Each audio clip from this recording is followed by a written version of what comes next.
ना तुम्हाला अक्षरशः सांगतो, जेव्हा गावाकडून आलो का इकडे आलो पहिल्यांदा एक टॅक्सी घेतली, आता 10-12 टॅक्सी गोपीचेटच्या अख्ख्या मुंबईमध्ये हिंडत. हे पिल्लू तुझा कातील तोरा.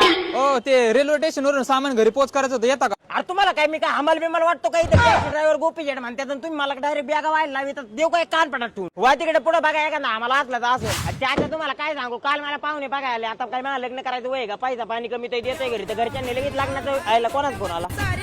हॅलो हा म्हणलं ते गेट ऑफ इंडियाचं भाडं होतं, एका 5 मिनिटात आलो तिथं गेट ऑफ इंडिया पासून 2 मिनिटाचा रस्ता आलो लगेच. हो त्याचा जाऊ का भाडे? गोपीचेट झोपले काय? उठा ना. अहो एक भाडं होतं, लय मोठं भाडं आहे, 5,000 रुपये भेटतात. उठा ना. तुम्हाला काय लोकांच्या झोपामोड करायला काय आनंद वाटतो का? विश्रांतीचा टाइम आहे, गोपीचेट काय भाडे देणार नाही. अहो मी म्हणतो मला 5,000 दिले तरी पण नको जाणार आहो तुम्ही, झोपू द्या ना आता अर्ध्या तासाने या मग कॉल करा.